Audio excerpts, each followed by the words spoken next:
We'll hear argument this morning in Case 14-981, Fisher versus the University of Texas at Austin.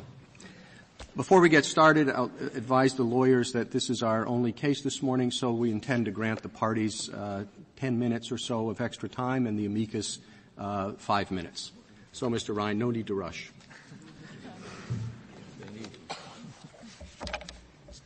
Mr. Chief Justice, and may it please the Court, appreciate the extra time, and I didn't rush up here to start before you invited me this time. In reviewing the Fifth Circuit's initial decision in what we call Fisher 1, 7 members of this Court reaffirmed that a clear precondition to the use of race as an admissions factor was the ability to satisfy what was called the demanding burden of strict scrutiny articulated in Grutter and Bakke.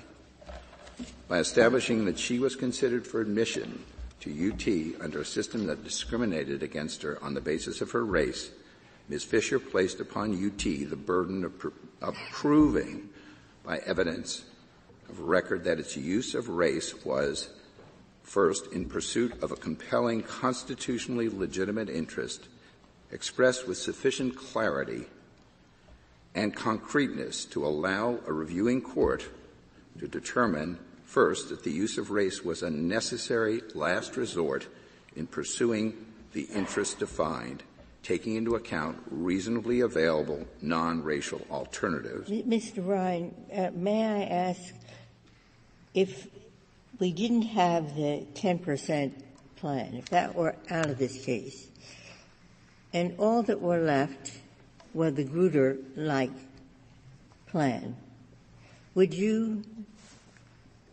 then recognize that you had no claim?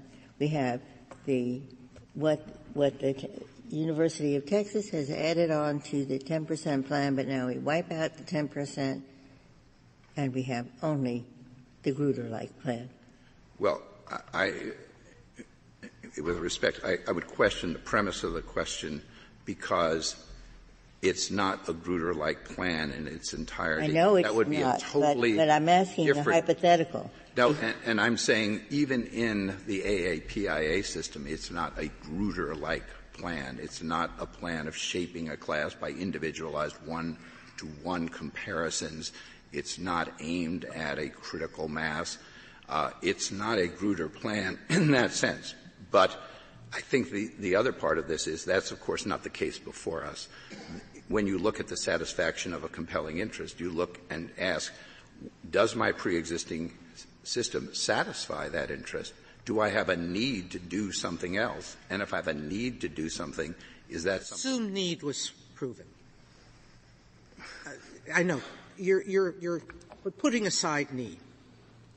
What's wrong with this plan if need is put aside?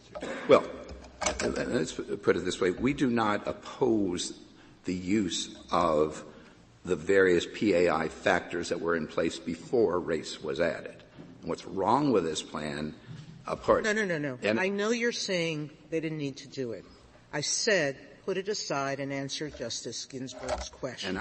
If they had to use race, how are they using it improperly? If you have to use race and you want to use the model that was created in Bakke and Grutter, you would need to build profiles of individuals that would allow you to judge them one against another in the context of the class and the educational experience you're trying to create. My God, that sounds like it's using race more rather than less than this plan does.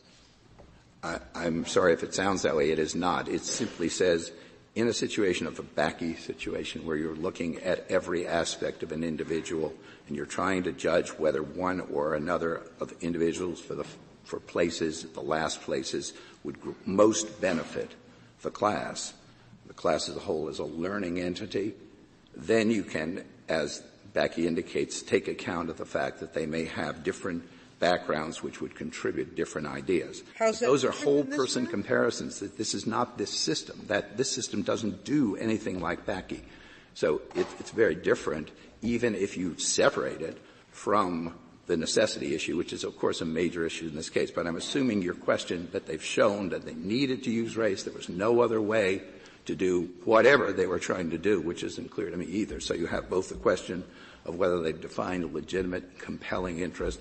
You have the question of whether they've shown any necessity to use race. But even if I put those aside, whether this is the narrowly tailored vision that came out of Bakke is a very serious question. It isn't. It's quite different. And You still haven't answered why this is worse than Bakke. I mean, because it's not used to build a class. It's just used to create a racial plus and to increase the number of minority admissions. It's race as such. How is race given a plus? I thought that what they're looking for is leaders in diversity, not just of race, but of experiences generally. Those factors I'm sorry, but those factors were in the PAI before they added race. Leadership, demonstrated awards and success out of school, overcoming obstacles like a single-parent family. Those were all part of the PAI before race was added. Race was just tacked on, as they said, as a factor of a factor of a factor. They've shifted position as to how it's used in the district court. It was sort of to minimize a factor of a factor of a factor. It's a minor plus. Don't worry about it. It's now become, it's a contextualized part of the PAS, which is part of the PAI, and we can discretionarily jack that up any way we want. But all those other factors that they claim. I think your brief admitted that this isn't in favor of any particular race, that white people in some situations can show leadership as well as Black or Hispanic or Asian or Native American. Any race could benefit from this plus factor. So how is this worse than Bakke? With respect, we did not concede that, and we would not concede it, because the other PAI factors might benefit anybody of any race. People's circumstances, their leadership, their community efforts, those are universal, and they can benefit any candidate. But they don't benefit from the race factor. The race factor was designed to benefit. But in both Grutter and what Justice Powell said would be proper in Bakke, race was a factor. Race itself was a factor. That's why I'm finding it very hard to distinguish what the university is doing apart from the 10% plan. But let me ask you about the 10% plan itself, because it seems to me that is so obviously driven by one thing only, and that thing is race.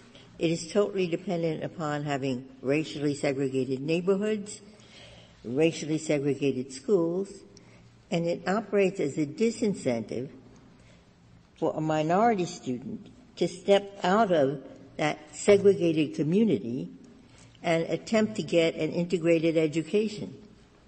Justice Ginsburg, let me respond to this with respect to this way. The Top 10 plan does not classify anybody by race. It addresses only standing within the Texas educational system. But it can work only in the background. When you say work, it works on a number of fronts. It creates geographic diversity. It looks all over Texas. It doesn't distinguish between high schools. It creates socioeconomic diversity. It does have an effect, a demonstrated effect on race, because a number of minorities of the type they care about are admitted under the Top 10 program. But it's not based on race. It's based on the degree of effort you make relative to the other people with whom you're being educated. It's created because of race. I'm not in a position to tell you why it was created. It was created. Is there any doubt that it was created to increase the number of minority students? Was there any other reason for the 10% plan? Well, I've given you other reasons, which are it's kind of a democratic recognition that you want to invite people from all over Texas, regardless of the school they went to. You're looking for those who are trying the hardest, who are doing the best, who excel in their environment. Well, it was recreated in the wake of Hopwood. By timing, yeah. So I think that was the purpose, to define a neutral framework within which to satisfy the state's and the university's objectives. And certainly one in the legislature might have looked at the predictable effect, but that purpose and effect are different. But yes, it was created, and in part because certain schools do have minorities.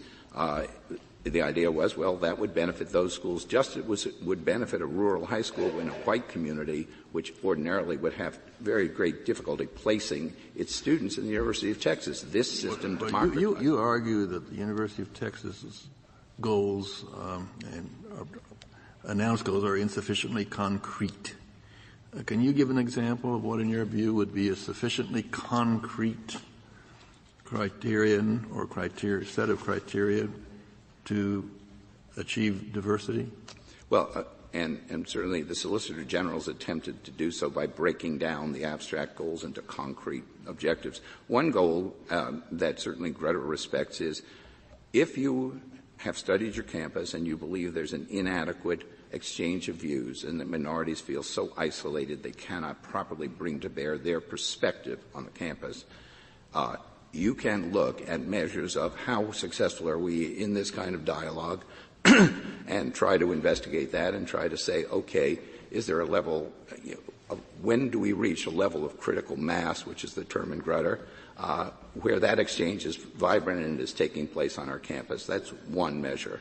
Well, but I don't understand. How do you do that?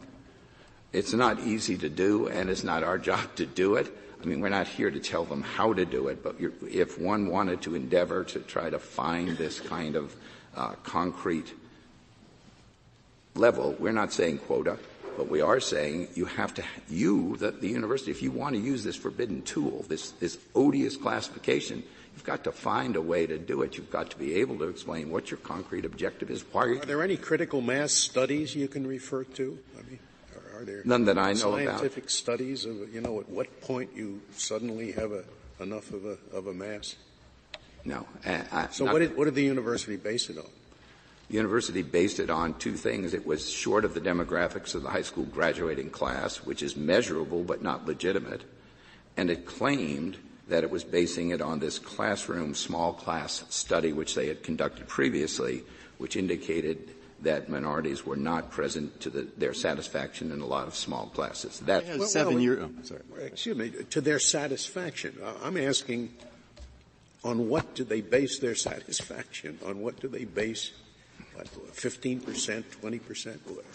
They premised it on good faith, and that was accepted in the Fifth Circuit on the first iteration of this case, and this Court said good faith does not suffice. I'm sorry. I thought that the study they did showed that in 1996 they had more participation in these smaller classes. I don't know if they're really small when they're somewhere between 8 and 25 people.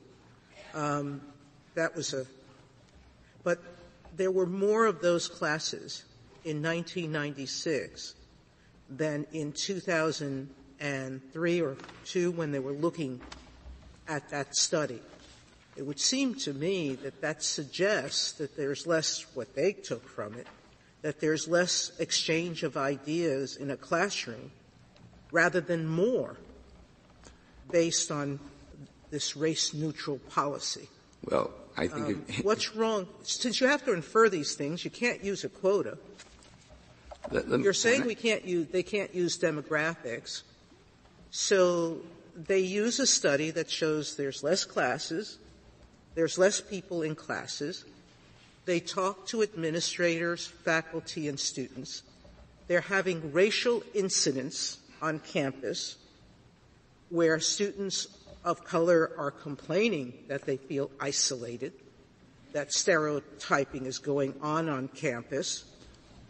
What more do they need? Let me start with your first concern, which is this classroom study. First thing I would observe about it, if I were in their position, and I'm not, is that the second study was done at a time when there were more minorities admitted than the first study, and they claimed it went backwards. So that might tell me right away that the problem, the necessity for using race could not be demonstrated for that, because when you... because the necessity is not the necessity you're talking about, as I read it. I mean, you use words like critical mass and so forth. It sounds like a cloud of sort of, you don't know what they're talking about. But as I read further into it, it becomes quite specific. That is, 75% of the students are at this university because they were in the top 10% of their class. And it doesn't take long before students and faculty, in particular situations, know who is who. 25% of the students in that class are admitted, though they're good students, not in the top 10%, on the basis of leadership, activities, awards, work experience, community service, family's economic status, school status, family responsibilities, single-parent home, languages other than English spoken at home, SAT score relative to school's average, and race occasionally too. Okay? We're talking about that 25%. And it won't take long before students in a class see that in that 25%, which means you aren't just in the top 10% of your class. In that 25%, there's hardly anybody who's African American or Hispanic.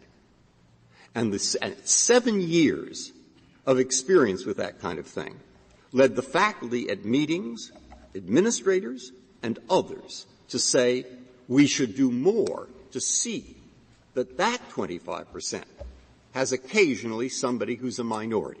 Does anybody but the faculty? That's what their program is. It isn't something like critical mass, etc. And if you have to say, it seems to me, why is that not a diversity-related judgment of what is necessary? So, Justice Breyer, let me answer that. First of all, one thing your question establishes quite clearly is if one assumes premises from evidence that doesn't exist, you can draw conclusions that are perhaps invalid. So let me go back to where you started. You say these people are admitted on the basis of the various PAI factors which you read.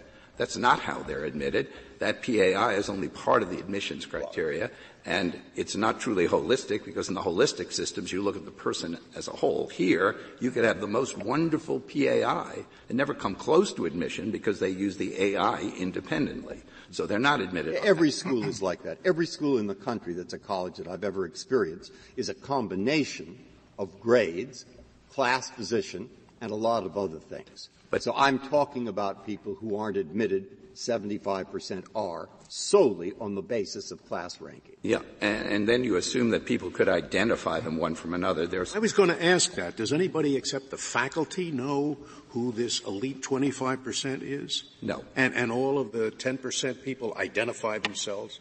No, they do not. They go around in bunches. I'm one of the 10%. They don't, and of course, I don't know who the 10% of course, at the level of admission to the faculty at the university's subgroup in which they study, whether it's business or communications, there it's all done by AAPI. So they're all done equally. Could I come back to the issue of classroom diversity, because that does seem to me to be something that could be measured. And maybe there's evidence in the record that measures it. I don't know. So that's what I want to ask you. But the university knows which students, even if, assuming that the students don't know, the university knows which students were admitted because they were in the top 10% and which were not. And presumably they have a record of all of the classes and which students enrolled in which classes. And so it would seem to me to be possible to determine whether the students who were admitted under the 10% plan were less likely to choose to enroll in the classes in which minorities are underrepresented than the students who were admitted under holistic review. Now, maybe that's in the record. I haven't found it. Is there anything in the record to show that? The best of the record, because they didn't study that specifically. When they did the classroom study, they did not try to distinguish who was in the class. It was just a number count by classification, how many minorities of this kind, how many of that kind. They counted African Americans, they counted Hispanic students, and they counted Asians in that study, but they counted them by race. I don't want to pretermit this line of question because I think it's important, and we're well into the substantive issues. May I begin with almost a procedural point? Did you object to the university's request that this case be remanded to the district court? We did in the Fifth Circuit. In the Fifth Circuit. It does seem to me, as Justice Alito's question and frankly some of the other questions have indicated, that the litigants and frankly this court have been denied the advantage and the perspective that would be gained if there would be additional fact-finding under the instructions that Fisher sought to give. And we're just arguing the same case. Well, it's as if nothing had happened. And the reason for that, it seems to me that Justice Alito's question indicates that this is the kind of thing that we should know, but we don't know. Well, let me point out that the purpose of strict scrutiny is not just to adjudicate. It is to instruct the university that before you use the odious classification, before you employ race, you ought to know these things. If you're going to depend on them, you ought to study them and know them. So the failure to do that, so there is no evidence, is not just because they didn't put it in. But they weren't given the chance to add additional evidence in order to meet that standard. Well, they can't go back and recreate the past. They have put in all the evidence available to them about. But they could answer some of the questions like the ones Justice Alito added, and I think it's a very important point. They could, but they'd have to go back and study the conditions at the time they made the decision. And I think that the failure to do that kind of thing indicates that the retreat to race, was it reflexive? Was done on the day Grutter came down? Not only that, also the failure to put it in. It was their burden to put it in, wasn't it? Yes, and they knew and so we're going to say, they failed to put it in. Let's give them another chance. Well, procedurally. Let's do a do-over. Send it back down so they can now put in what they should have put in order to prevail the first time around. And that, I entirely agree with that. And in fairness, they knew that the standard was strict scrutiny. Grutter had said strict scrutiny. Bakke said strict scrutiny. It was no surprise. And Justice Alito, more directly, the evidence we did find in the record indicated that where the most selective schools were concerned, which would then lead you to the smaller classes, more of the top 10 minorities enrolled in that than the added minorities that they derived. Well, the issue in this case is not whether the university can have holistic review. Correct. The issue is whether they can have as a component of holistic review, after they have taken into account other characteristics that are not dependent on race, they can add race as an additional characteristic. And so if it were, would there be any way of determining, if there were a remand, which of the non-top 10 admittees were admitted solely because of race?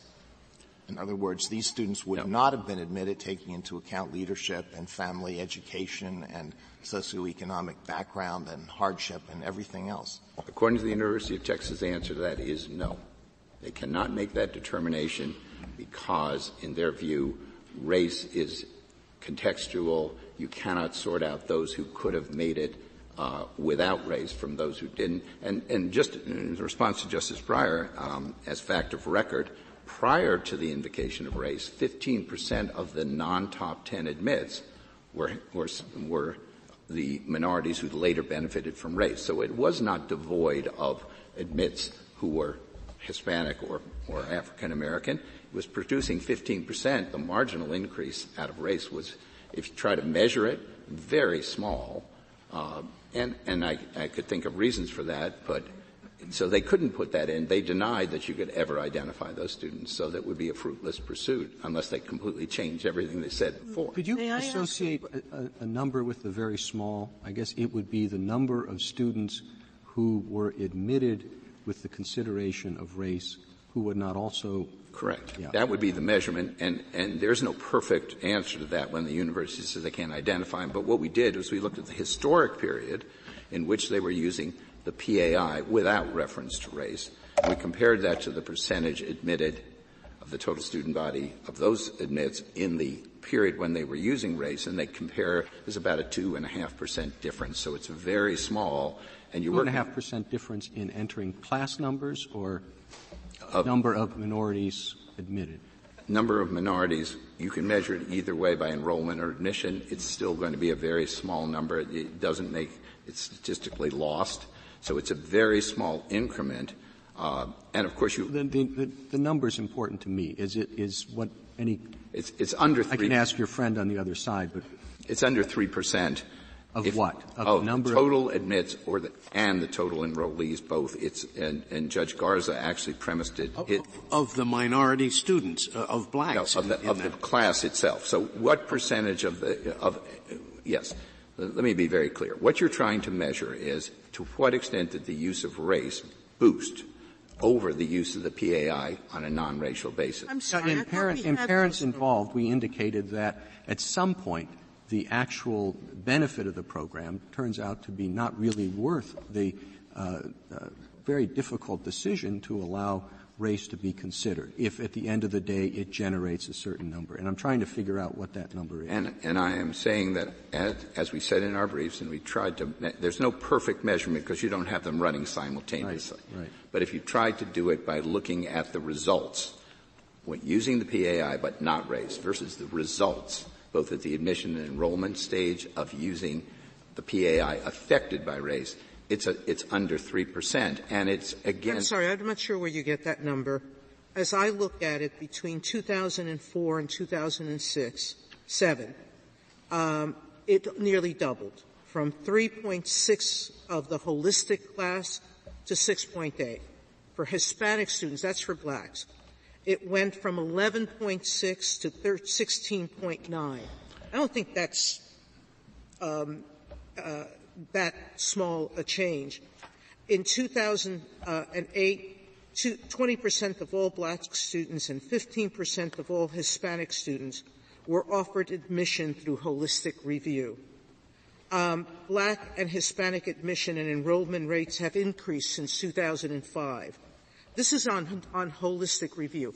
The only exception was 2008, and that was because 92% of the class came in under the 10% plan. Well, when you use numbers about admission on holistic review, that incorporates the ones who would have made it without race. So it's not a valid comparative number. We tried the ones who would have made it without race are incorporated in quote holistic review. So those numbers really don't tell you anything about the effect of race. They don't. Oh, wait a minute. I don't understand how that can be. If the 2004 number was that much lower than the 2007 number, race has to have some input in that. It has some effect. That's what UT says. They haven't measured, and they say they can't measure the effect. You're dealing with different classes. Could I ask you a different question now? I fear something. I know there is an educational debate on the benefits and cost of a 10% plan. I don't want to get into that debate, but I do have a worry, which is if you're reading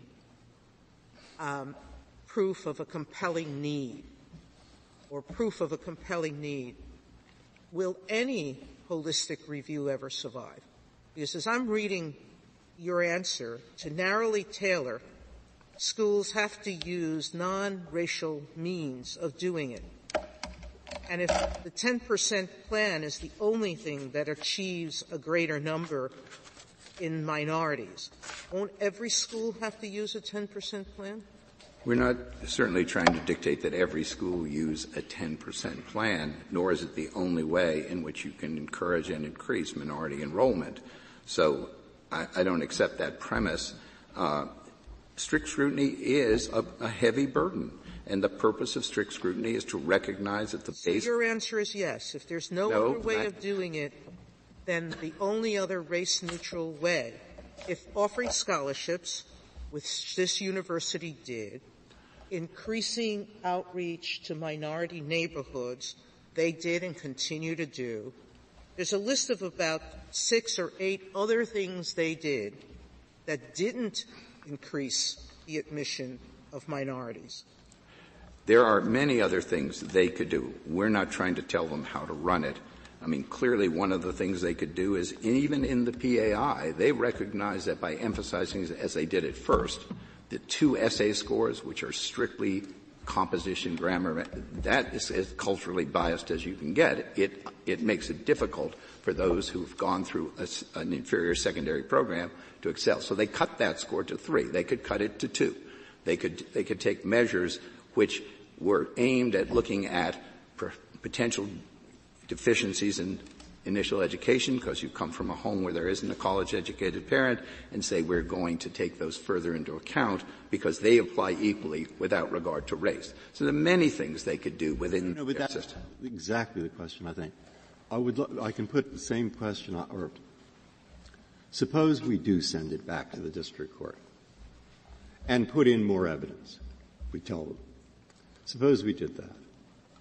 And suppose they start with a basic plan where we want to use race is in the 25% of the holistic area. We want to do that. Now, there you've seen the chart and I've seen the chart of the factors that are 1, 2, 3, 4, 5, 6, 7, 8, 9, 10, 11, 12. You've seen that chart. I've seen the chart. And at the bottom of the chart in my list is the word race. It says race, R-A-C-E. Okay? What kind of evidence, in your opinion, could they or anyone else with any roughly similar plan put in that would show, in your view, that this is constitutional? Well, you have the example of Justice Powell's opinion in Bakke, and that says that if you're looking at the whole person and you're comparing individuals one to another to say who will best suit the educational need of the class, then you take account of a person's race. It's part of the exercise. You don't isolate it, because if you look at Justice Bakke's example, he's got A and B, 2 minority African American students, and C. And he says, depending on where the class stands in the overall composition of this learning entity, you might choose A under one circumstance, vice versa you might choose B, and sometimes you'll choose C without regard to race.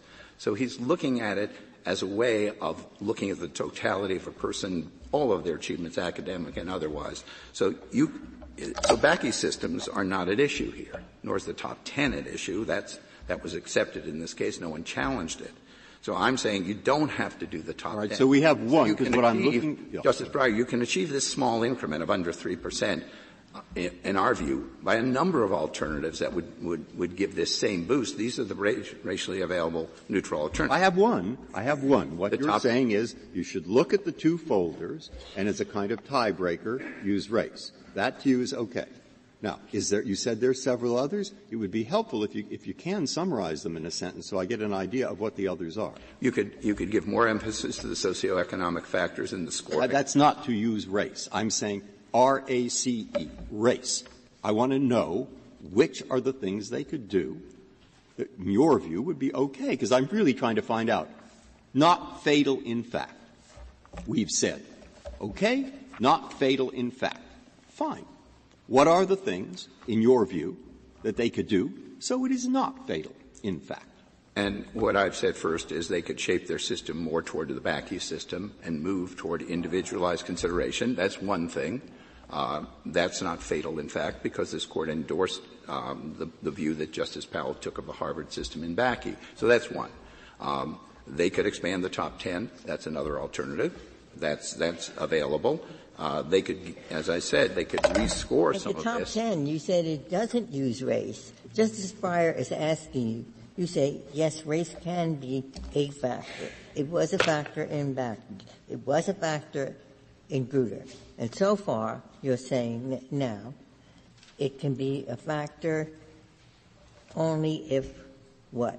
We're not talking about so-called neutral factors. We're talking about race. The first question is, why are you using it? The why. Therefore, it can be a factor. You have to clarify the objective. You have to show the necessity, and you have to show that if you, as they do, live with and accept over time a very small increment in a very small segment of the class, that you can't get it done any other way. Because race is not the baseline. It's an odious classification. That's where we differ. As I understand what you're saying, the Bakke approach, comparing two individuals and where they're tied, giving a benefit to one for race, that's okay, regardless of whether there are any other means of achieving the racial balance that you're looking for, right?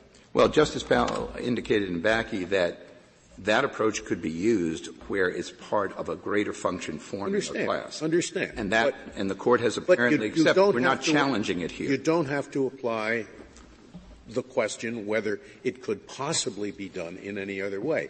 But you're saying anything beyond that, anything else, you have to establish first that it couldn't be done another way that doesn't take into account race, such as expanding the top 10% to the top 15%.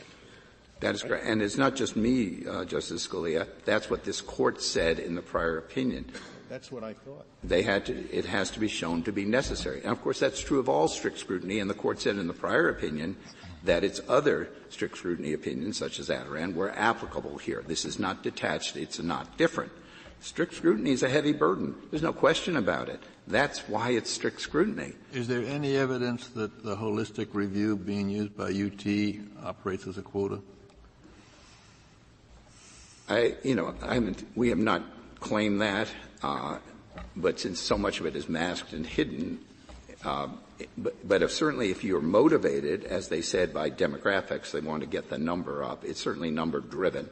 And if you look at one thing this court said in Grutter is you have to have a basis to review this because you would like to make it end. There has to be an end point.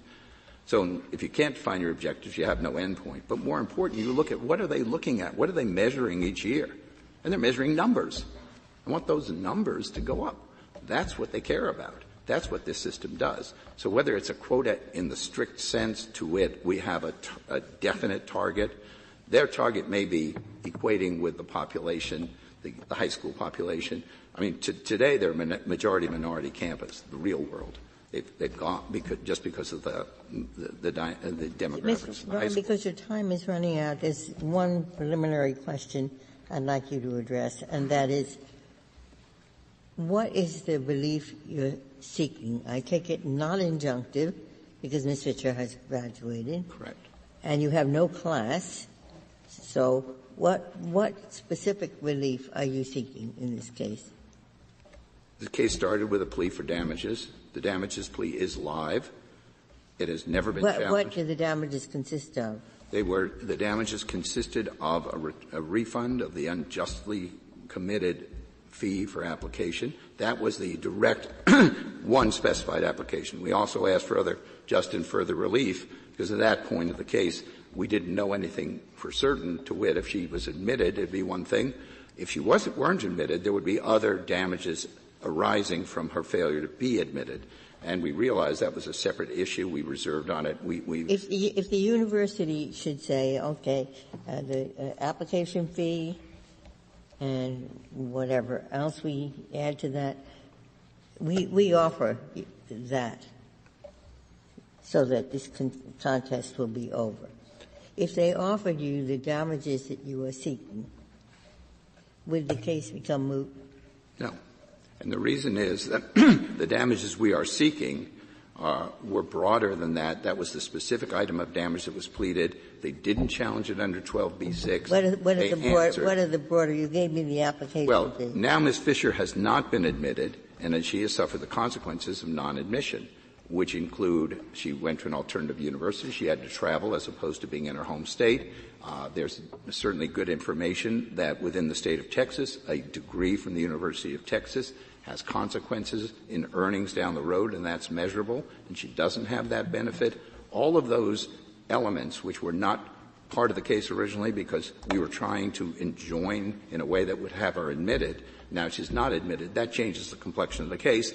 That's why we bifurcated. That's why we reserve the right to amend within our broader plea for all adjusted and relief. So in terms of just standing, we have an existing claim. They haven't paid us.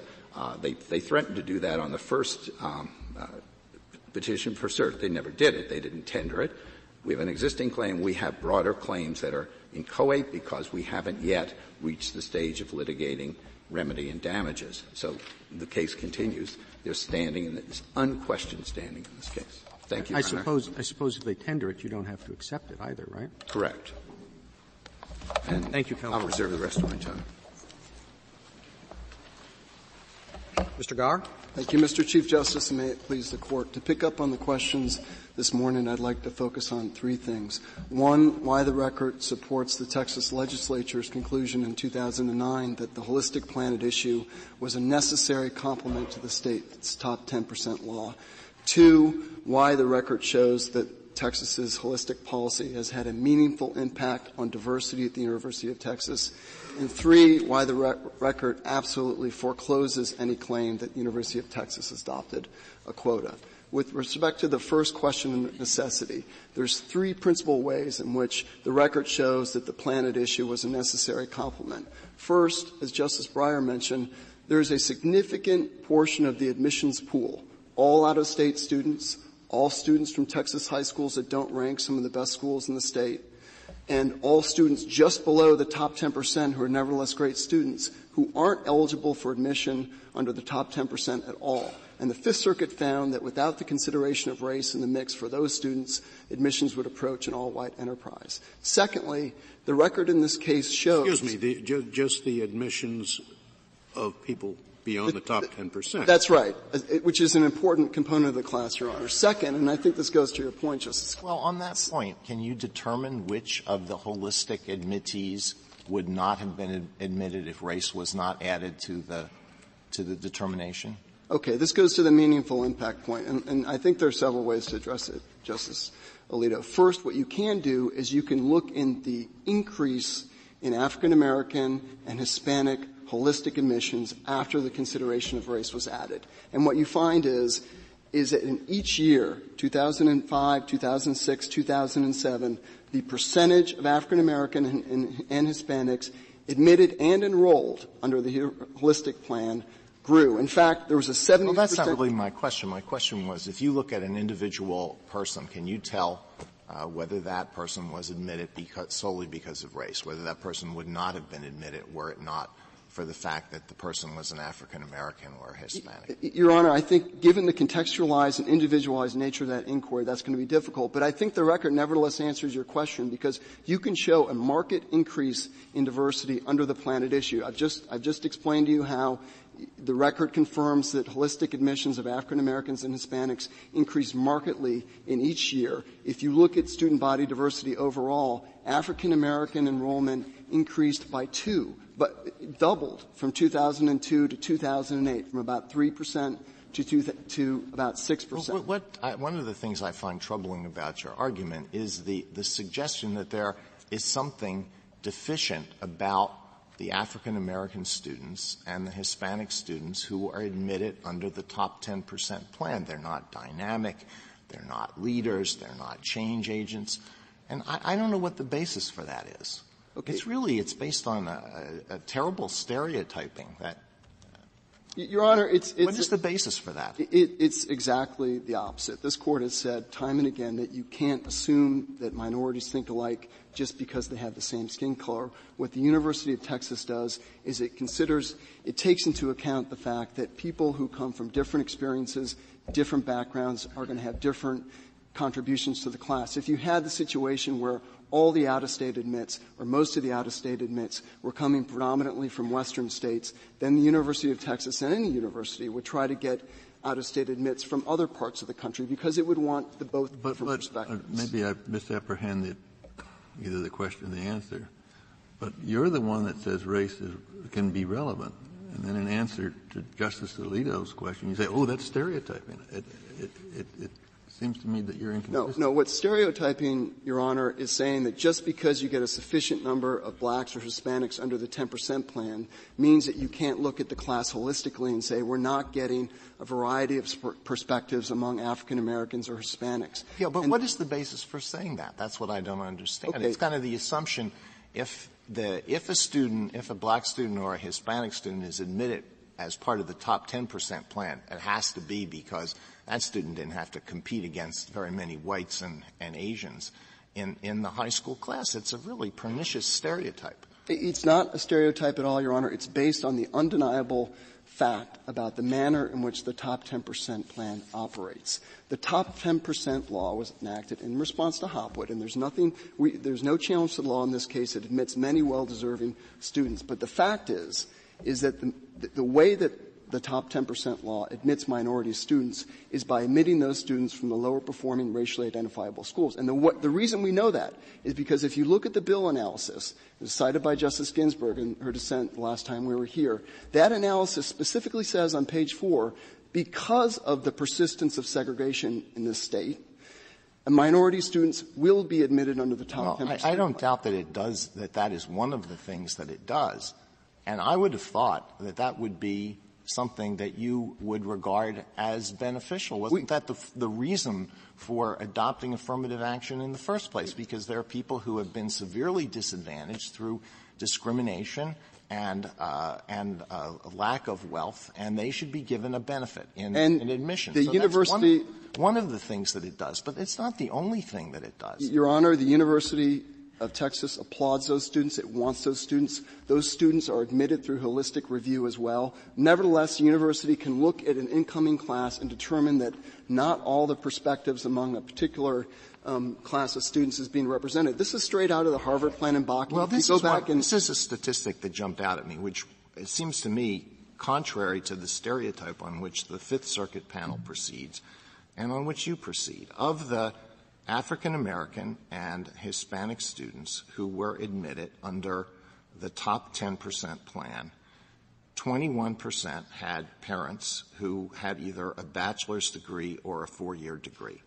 And for the holistic admittees, African Americans and Hispanics, it's 26%. This is from the class of 2008. So there isn't, it seems to me it refutes the idea that all of these minority students who were admitted under, or most of them admitted under the 10% plan, come just from these predominantly, overwhelmingly black and Hispanic schools with poor students. It just doesn't seem to be true. Your Honor, we've never claimed that all of them do. That's a straw man argument. But if you look at the data, what you would find, in particular look at the 2008 profile that we cited in our last brief on page 33, you do find that on balance there's a difference in backgrounds of the students, African American and Hispanic students coming in through the holistic plan versus the top 10% plan. And that's no surprise given the obvious purpose of the top 10% plan. The purpose of the holistic review plan is to take into account all considerations.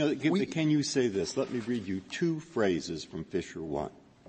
The first phrase says this: the decision to pursue, and Fisher 1 obviously put together a court of people who don't agree necessarily on affirmative action generally. We agreed on those words. Words 1. The decision to pursue the educational benefits that flow from student diversity is in substantial measure an academic judgment to which some, but not complete, judicial deference is proper. Okay? Now, words number 2. The university must provide a, quote, reasoned, principled explanation for the academic decision to pursue diversity. Your plan is pursuing diversity among the 25% who are not admitted under the top 10 plan. Your principled, reasoned explanation for that academic decision is? Your Honor, it's set forth in the 2004 proposal, which is in the supplemental joint appendix. It's elaborated by the deposition testimony. Let me give you a few pieces of that. Number 1 is the university made clear it was pursuing the educational benefits of diversity in the broad sense specifically recognized by this Court. This is on pages 1 through 3 of the supplemental joint appendix. Number 2, the university made clear that in its judgment, the top 10% plan, in particular, as it grew to crowd out the class, was compromising its educational objectives. That's on page 25A and 31A of the supplemental joint appendix. Number 3, the university made clear that because of the decrease in student body diversity under the very race-neutral policies that our opponents are asking this Court to impose, that additional measures were necessary to make sure that it was achieving its educational objectives. All of that is laid out in far more detail, frankly, than it was in Grutter or that was in the Harvard plan. It's amplified by the deposition testimony. In particular, look at the testimony of Ms. Iship and Mr. Walker, and I can elaborate on that if you would like. And that you're talking about the 2004 plan? Yes, sir. One of the things that said is that you would review the plan every 5 years. Has that happened? It absolutely has. In the record, Your Honor, it's established that we have reviewed it on an annual basis. We reviewed it on a 5-year basis. I was personally involved in part of that. How did you measure whether or not the plan was working? Your Honor, under the review that you undertook? We would look to a number of different. What did you look to? And I'll answer that question. We'd look both to student body enrollment. We do look to classroom diversity. We look at feedback from students, from faculty. After all, this is an academic judgment, as this court said in the Fisher case, and certainly it said in the Grutter and the Bakke case. We look to the racial climate, including incidents. There's briefs before you in the Black Students Association brief, Latino organization briefs. Excuse me, it's an academic judgment, but the facts are not an academic judgment. To say that, if the faculty thinks we're doing great, we must be doing great. I mean, the facts are the facts. I don't think we give the faculty a leg up on what the facts are. And look at the facts, Your Honor. In 2002, you had 272 African-American enrollees out of a class of 8,000. Even Judge Garza recognized at Note 11 of his decision that the University of Texas had not achieved its critical mass or educational benefits in 2004. And so I don't think that that's seriously debatable. If it is, then we should have a remand and an opportunity to put in more evidence. Well, when you're talking about the time, Grutter said that we did not expect these sorts of programs to be around in 25 years. And that was 12 years ago. Are we going to hit the deadline?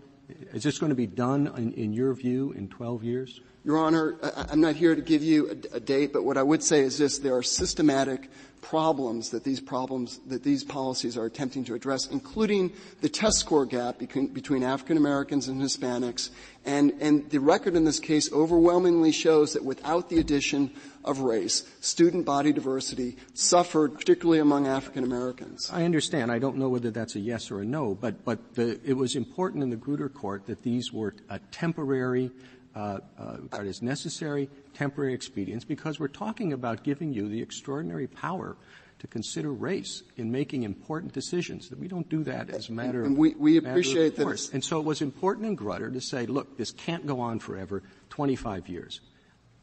And when do you think your program will be done? Your Honor, as soon as we can achieve the same sufficient numbers for the educational benefits of diversity without taking race into account, we will no longer take race into account. The strict scrutiny inquiry focuses on whether or not there are race-neutral alternatives, which I think really is the way to police this. And in this case, because it's backward-looking, you look to whether or not the university's policies in place for 7 years. This is a distinct case. You have a record of 7 years of trying the race-neutral alternatives that they're proposing, top 10% plus race-blind holistic review, and the record tells you what happened. What percentage of the class what legacy is that a consideration for? The University of Texas does not do legacy, Your Honor.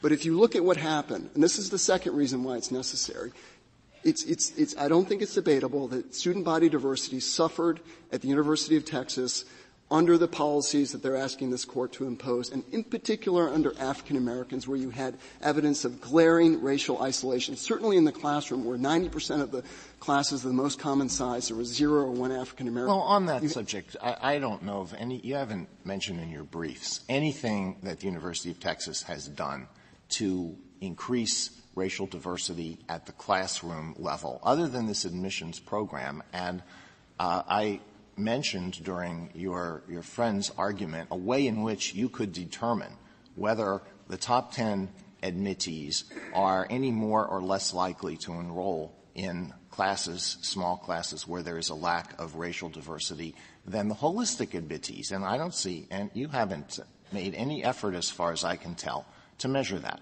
Well, let me answer that in 2 ways. One, doubling the enrollment of African American students, which happened from 2002 to 2008, is going to increase diversity in the classroom, and we've looked at that, and it has. Secondly, with respect to diversity among particular majors, university does take holistic consideration of which schools students are admitted to as well, so its policy addresses that concern as well. But what the record does show, Your Honor, conclusively, I think, is that diversity languished at the University of Texas in the period where we had race-blind holistic admissions plus the top 10%, and that the plan at issue here was necessary to supplement that. The Texas legislature found that. But I don't. You could have determined whether the addition of race to the holistic equation has done anything to increase classroom diversity. It has. And you haven't done that. Your Honor, we've looked at that in the 5-year analysis. As comparing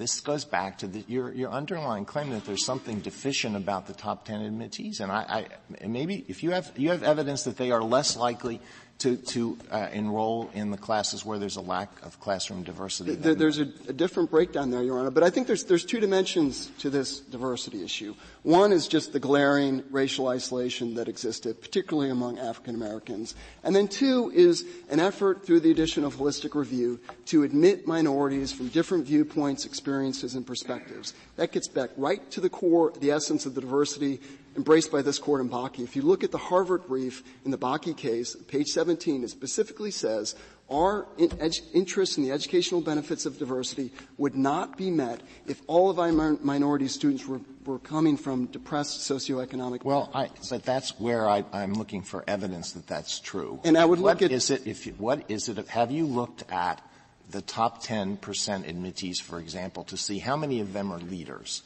Which is certainly a legitimate factor to look for students who are leaders. Do you say, well, there are just not very many leaders here. These are students who all they do is study. Your Honor, there's no evidence of that as far as I can tell. I don't think it's seriously debatable, but if we need evidence on this, let us put it into the record that a class selected by the holistic consideration of numerous factors is going to be more diverse in the way that promotes the university's educational interests than a class selected by a single factor. And let me give you the deposition. That's not the question. It's whether students selected under the holistic process without giving extra points because of race. And there's two problems with that. One, minority students are not going to be selected. It's going to become, as the Fifth Circuit found, essentially an all-white enterprise. That's the first problem. Well, and then the second. Wait, what are you telling me? The holistic process, if race is not expressly considered, will not result in any minority students? No, it's not zero, Your Honor, but take 2002, for example. 272 African Americans out of a class of 8,000. That's glaring racial isolation. University of Texas concluded that was unacceptable. And I don't think that that's seriously debatable. But again, if we need more evidence on why having 90% of our classrooms of the most common size with 0 or 1 African American doesn't achieve our educational objectives, what unique perspective does a minority student bring to a physics class?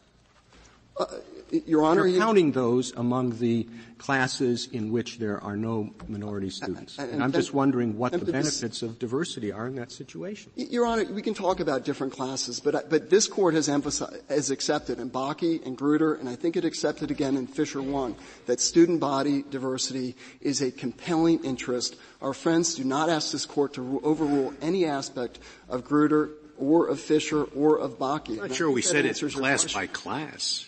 And we're not asking. We said it's the case class by class. Your Honor, that's a caricature of the university's interest here. We made clear in the 2004 proposal and throughout caricature of the argument you're making.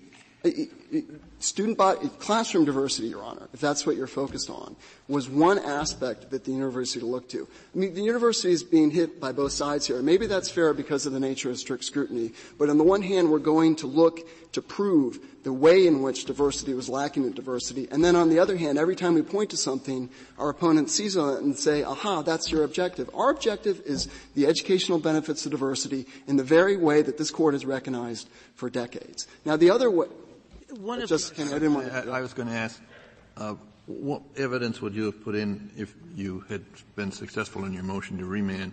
And preliminary to that, I assume the district court would have had authority to remand to allow the summary judgment record to be expanded or reopened? Well, the Court of Appeals would have had authority in our view. The district court, I mean, again, this case is here on summary judgment.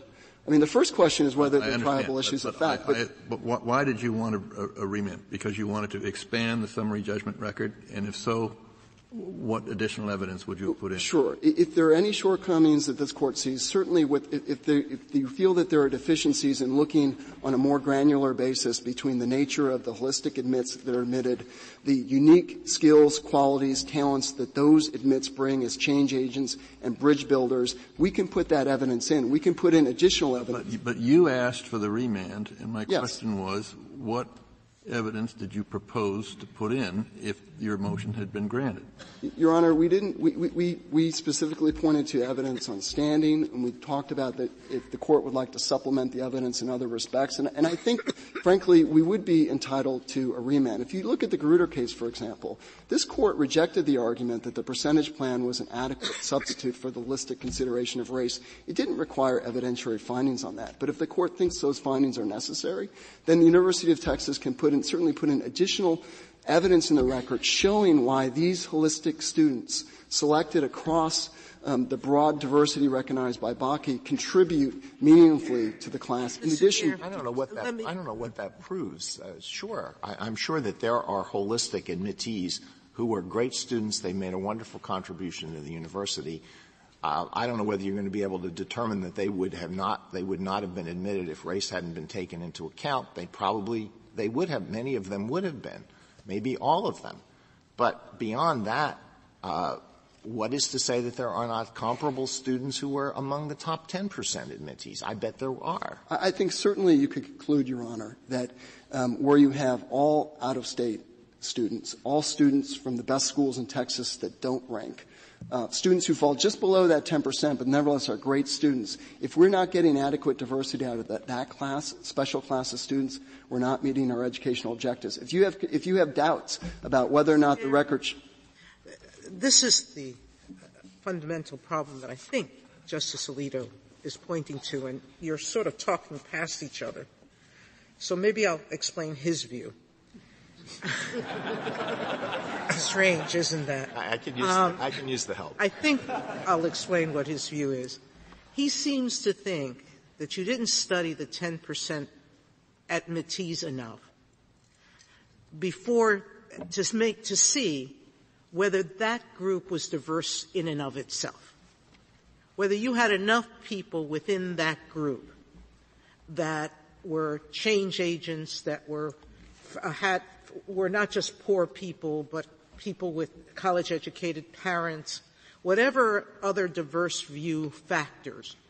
I think he's saying, you didn't look to see if the 10% plan did enough for you. Right. And what deficits that plan created that you should have filled in the holistic looking. So he thinks it's fatally flawed. Right. All right, because of that. So that's his view, I think. So assuming that view, what's your answer? Questions, but well, let me answer. I know he said it wasn't. Right? First, we did look at that. We had 7 years of experience under the race-blind holistic admissions policy, and what the university found, this is at page 31 and 25A of the supplemental joint appendix. That was with the 10. Race-blind.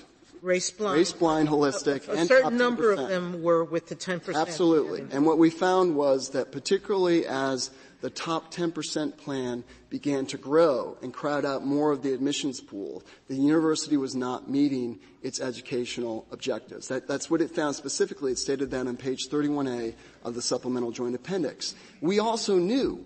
It's interesting. The Texas legislature found that the holistic plan was a necessary complement. The Texas district court judge did. The Texas Court of Appeals judge and his colleague did. And what all of them recognized is the obvious way in which the top 10% plan operates with respect to minorities. If you did not have the 10%, if you did not have the top 10% plan, but you did have the program that you're advocating for here, the holistic review, would you have a better or worse chance of achieving the diversity you seek?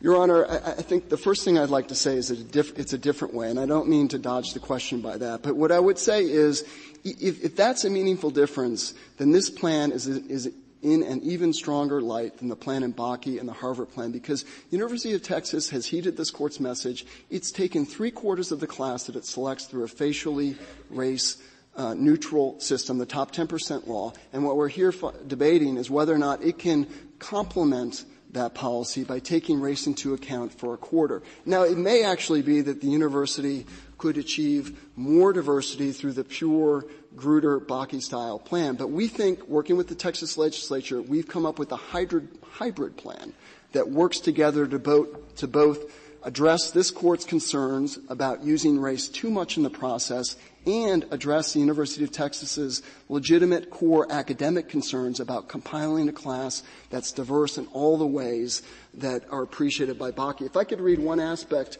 of the deposition testimony here. This is from Ms. Ishop on page 253A of the Joint Appendix, and she explains why top 10% alone is not sufficient. What she says is, quote, considering an applicant on the basis of just their test score and class rank leaves out all of that life experience and circumstantial experience that an applicant faces. It's also important not only to how they developed and the type of student they are, but also to what they contribute to our campus.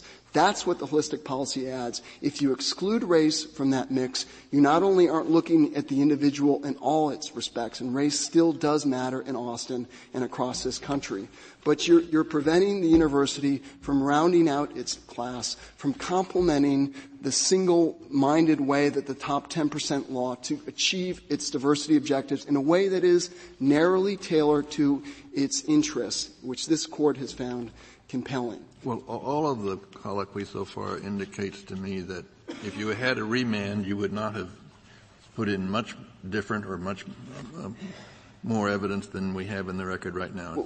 Is that correct? No, it's not, Your Honor. I mean, look, we think that the record is sufficient. We think that the Fifth Circuit got it right. But to be clear, we can certainly put in plenty of additional evidence. I mean, there was a trial in Grutter, as Your Honor pointed out in your decision in Fisher 1. There's been no trial here. There is, at a minimum, if our evidence doesn't cross the bar on strict scrutiny, at a minimum we put in triable issues of fact on whether or not the holistic plan was a necessary offset, whether or not the university was achieving its educational objectives in an environment in which you had 272 African American students enrolled out of an incoming class of 8,000, an environment in which 90% of the classrooms had the most common side at 0. Why can't we make those inferences from the record? I mean, if you had a trial, you'd have credibility, you'd have experts and so forth. Well, I think that you can make those going in the university's favor. And one aspect of that, frankly, is the two-court rule that this Court usually applies. Both the District Court and the Court of Appeals have looked at this and made findings. Well, you're saying we have a remand only if we lose. I mean, that's what you're Well, I mean, I don't want to be result-oriented about this, Your Honor, but I do think that it's one thing to say in this record there are no triable facts, where the courts below have gone that way. It's another thing to second guess, and the court can. It's a summary judgment issue. But it's another thing, I think, to overstep the conclusions of the district court and the Court of Appeals here. And I think it's particularly relevant here when it comes to the operation of the top 10% law. Our friends have challenged the fact that the Fifth Circuit discussed the way in which it operated, saying that that's outside the record. If it is, let us put all that evidence directly into the record. But they've never disputed the way in which the top 10% law operates. What I'd like to say, too, is if this Court rules that University of Texas can't consider race, or if it rules that universities that consider race have to die a death of 1,000 cuts for doing so, we know exactly what's going to happen. Experience tells us that.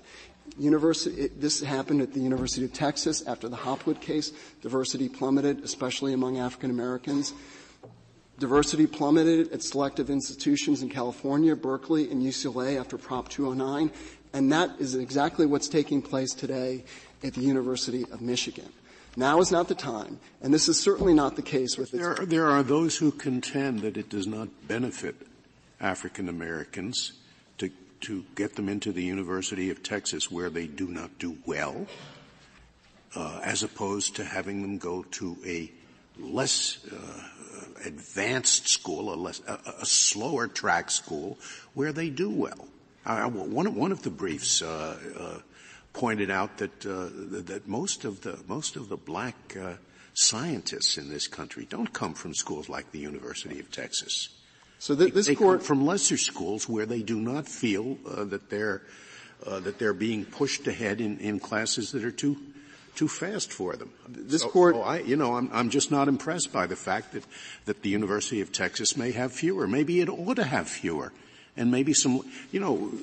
When you take more, the number of blacks, really competent blacks, admitted to lesser schools, turns out to be less, and I don't think it stands to reason that it's a good thing for the University of Texas to admit as many blacks as possible. I just don't think. And this Court heard and rejected that argument with respect, Justice Scalia, in the Gritter case, the case our opponents haven't asked this court to overrule. If you look at the academic performance of holistic minority admits versus top 10% admits over time, they fare better. And frankly, I don't think the solution to the problems with student body diversity can be to set up a system in which not only are minorities going to separate schools, they're going to inferior schools. I think what experience shows at Texas, California, and Michigan is that now is not the time, and this is not the case, to roll back student body diversity in America. Thank you, Your Honors. Thank you, counsel.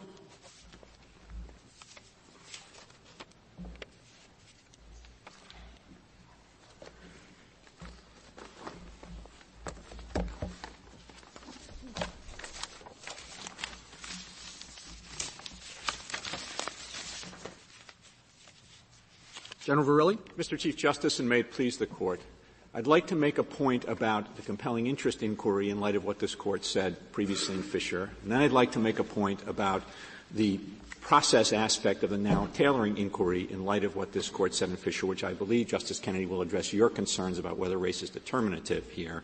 And then I'd like to move on to what I think this case comes down to, which is whether the university has made a sufficient showing of need to consider race in its process. But before I make any of those points, Mr. Chief Justice, I can provide some specific detail in response to the question you asked earlier related to the parents involved point.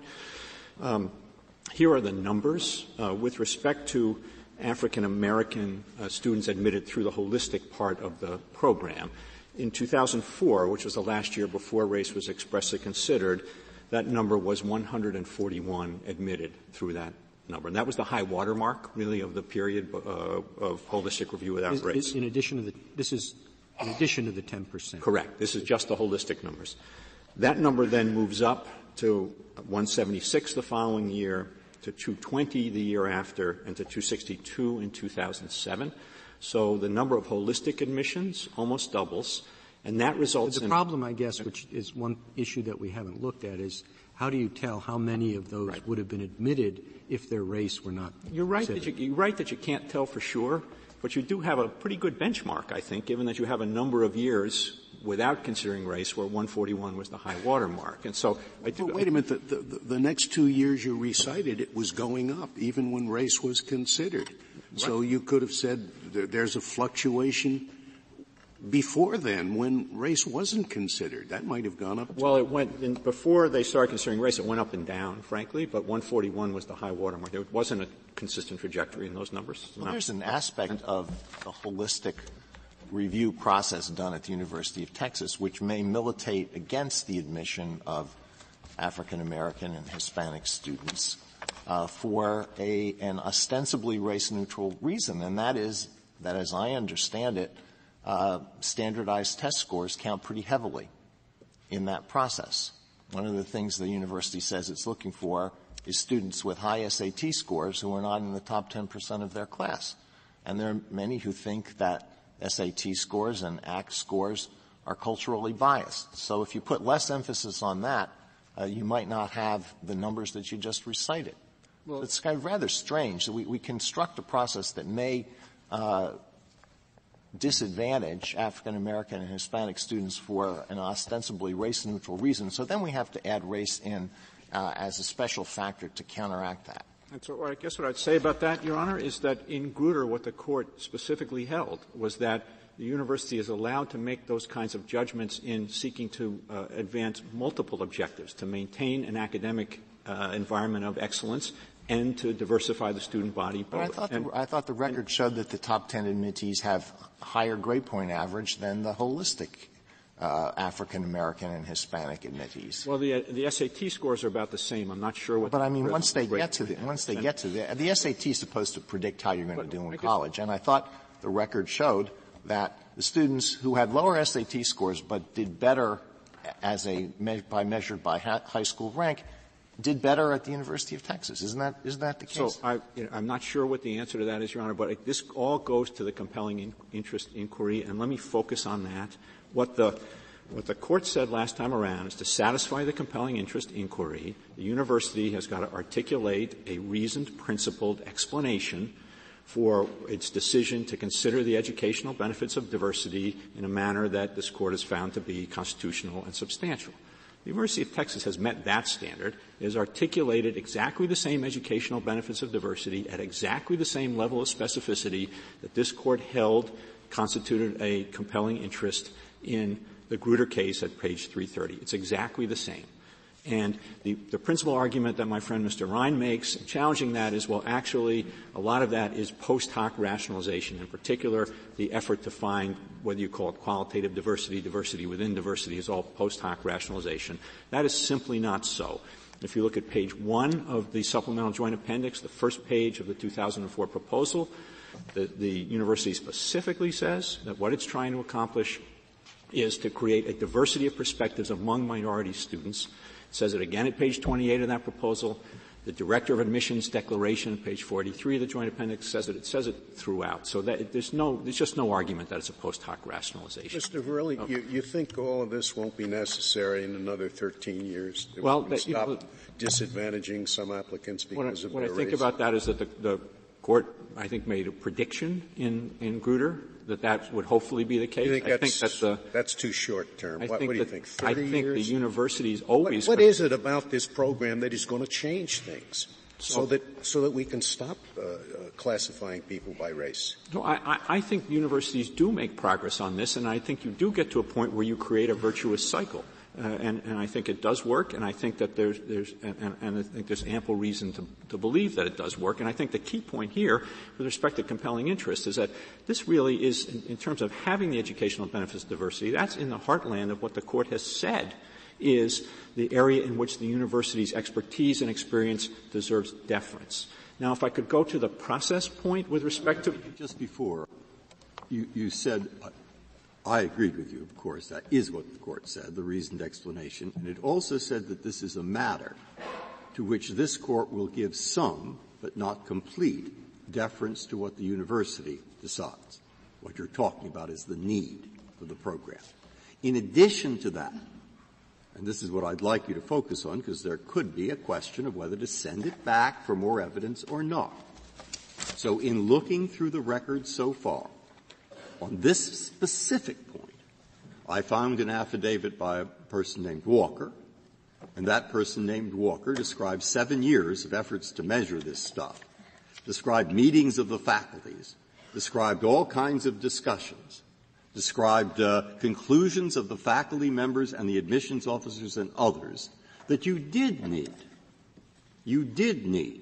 affirmative action in the 25% of the of the holistic part. Now, given that that's there, and I found nothing to the contrary, is there a need for another? I mean, this is a loaded question, but I am curious. If you say yes, because there may be something that you should put in as well. You may think it would help to put something in. You may think it's not necessary, but just to be safe.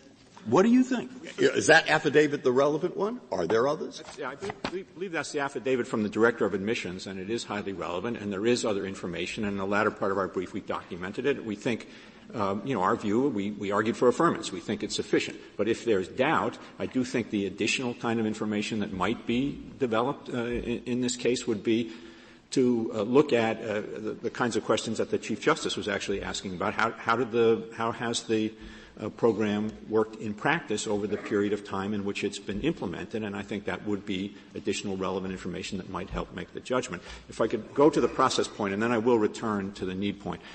On process, what the Court said last time around in this case was that the Court had to ensure itself without deference that the process provided for individualized consideration and that race did not predominate.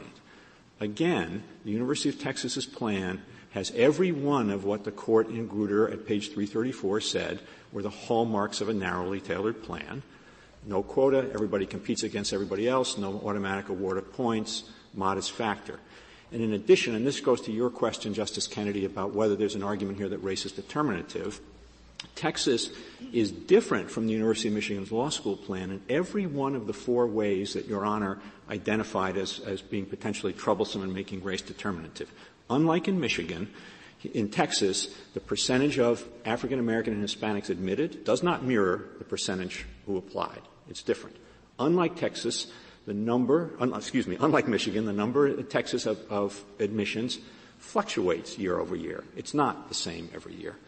Unlike in Michigan, the bulk of Hispanic and African American students admitted don't come from a small subset of the pool that's admitted after most are admitted based on grades. And unlike in Michigan, the admissions officers don't monitor the process all the way along, which would, as Your Honor suggested, perhaps create the risk that race would become determinative in latter stage admissions. None of that is true here. So I think with respect to true, how does the university know when it has achieved its objective? So at what point does it say, okay, the plan has worked? So I think I was trying to address process, and I'll go right now to need, which I think is I really do think that you're right, Mr. Chief Justice. That's what the case comes down to. And I will answer your question directly, but I first want to make a point about how you shouldn't do it. And you shouldn't do it the way the petitioner has suggested you should do it. What the petitioner has said is that in order to assess need, the only way to meet the need portion of the strict scrutiny analysis is for the university to set a, quote, demographic goal. That's the petitioner's language, and then test whether or not they've made that goal. Okay. So how should they do it? So and the reason, of course, that that's no good is that that's just a catch-22. No, I understand you disagree with their proposal. So here's how you should do it. We've laid it out in our brief. We think that that approach is always going to be fatal in fact, because if they don't, they fail strict scrutiny. If they I know you don't agree with their approach. I promise you I'm going to answer it. I just think these points are important. With respect, we think our approach is faithful to Fisher because it's not always fatal in fact. What we say is that it's not a critical mass numerical kind of analysis. We say that what you do is you start with the university's articulation of the educational benefits it's trying to achieve. You require the university to state in concrete terms what success will look like. You then evaluate the evidence and analysis that the university relied on in order to make the judgment that it isn't where it needs to be and needs to consider race. I'm trying to get it at a more look at what they say they want and see if they've done. But how do you see it? So you would look for concrete evidence. Well done classroom studies, well designed surveys of student attitudes and faculty attitudes. Graduation and retention rates, are racial incidents going up or down on campus in frequency. There could be a whole list of things, but you would look at those. You would look at the university's analysis of those, and then you'd make a judgment whether the university has substantiated its case. And the burden, of course, is on the university. They've got to come in and convince you that they've substantiated their case, that they need to consider race. And they can do that with evidence that and of events that occurred after the suit was brought? Well, I think I'm not quite sure how that works. Sure, I think that they can, as happened in Grutter, I think they have the interests that they rely on have to be the interests that they contemporaneously identified when they adopted the program. I don't think there's an issue here on that. But I think the evidence can include evidence of how things are working in practice. For example, if they adopt the system and it does result in improvement, that does seem highly relevant and consistent with what the court held in Grutter was appropriate evidence. The reason I think it's a matter of concern is when I heard from Mr. Garwer a lot of numbers. He said, look, this is why it's needed. And we will know we're doing better when the numbers look better. And I just wonder whether the idea of surveys, I looked at one of the surveys, I don't remember this record or the prior one, and I have to say it was kind of sophomoric. I mean, do you feel that you've had enough interactions with, this is consideration of race. It's a very serious matter. Yes. And to pass out some survey and see, I don't think is inadequate. It certainly wouldn't be adequate by itself. It might be probative evidence in combination with other probative evidence, but the question of classroom composition is hard evidence.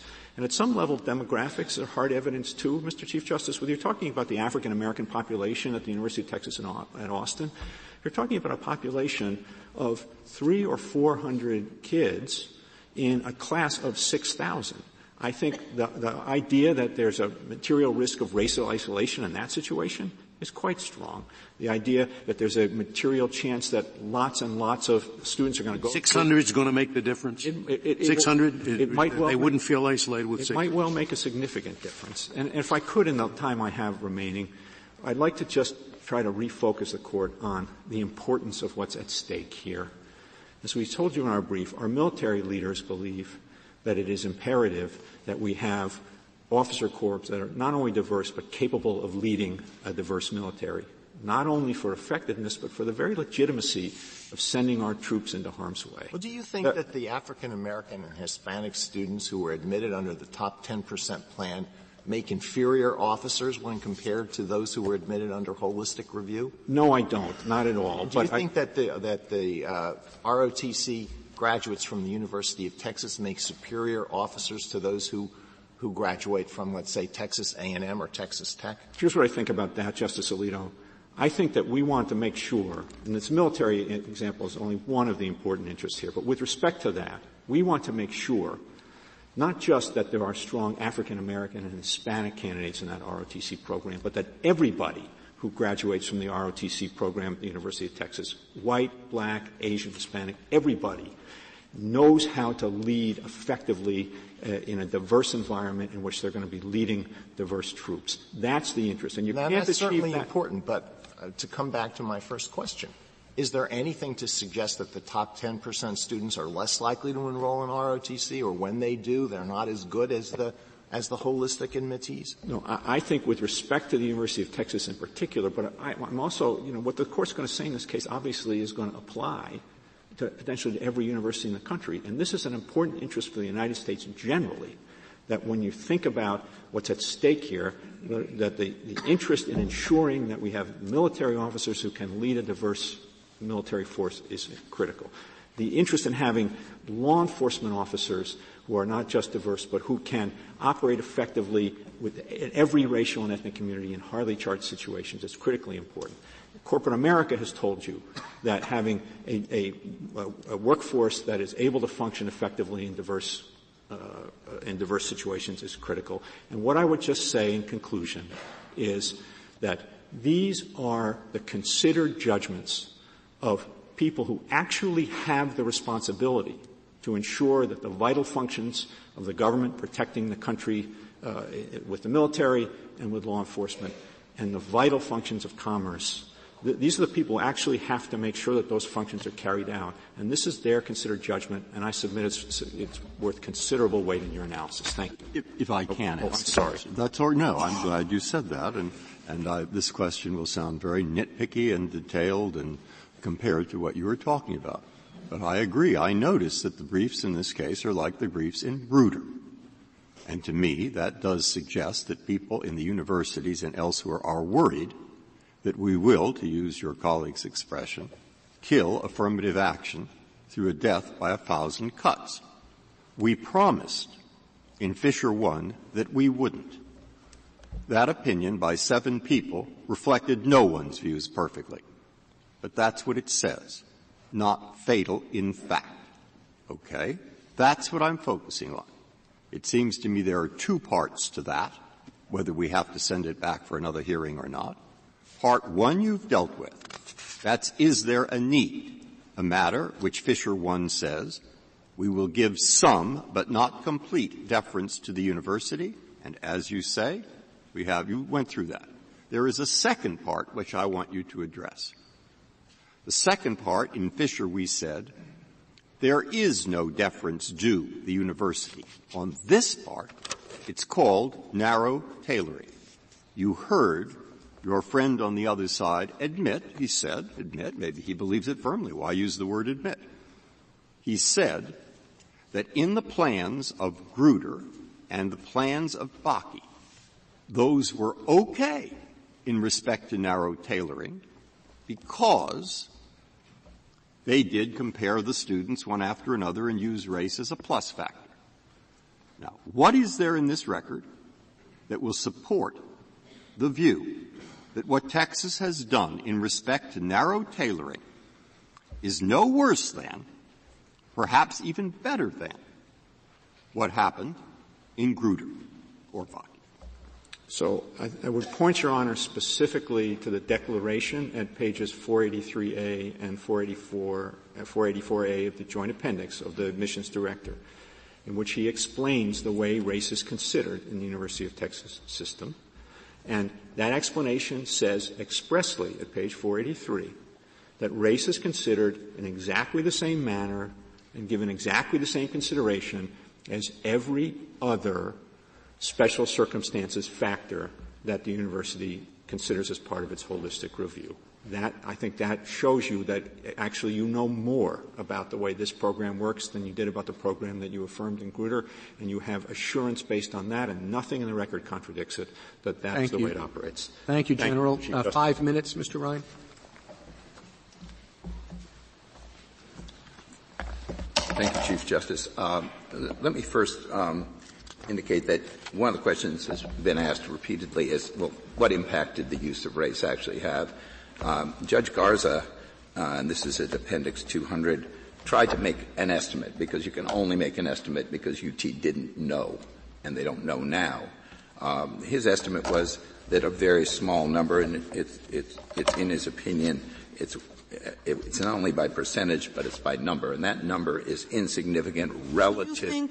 Do you think that change has to happen overnight? And do you think it's... Can I hear what you were about to say? What are those numbers? I was really curious to hear those numbers. He assumed at the outside that any of the admits that were African American or Hispanic outside the top 10, he said, let me take that assumption and see what it would add. And he said it would constitute less than 1% and 2.5% respectively of the entire 6,322 person case. But he did not. Can I finish? Will you just tell me where you're reading from? This is Appendix 250 to 251A. It is Judge Garza's original dissent. This is when, and he repeated essentially the same point, but he calculated and he made different assumptions depending on how many of the admissions in the holistic program one would assume would be different because of race, because no one knows, and that's part of this. And clearly, and I can read you these numbers, but you can read them yourselves. It's a very small number, and his most realistic estimate was that it would yield only 15 African Americans and 40 Hispanic students in a class of 6,000. So we're talking about a very small effect, even with assumptions that actually exist.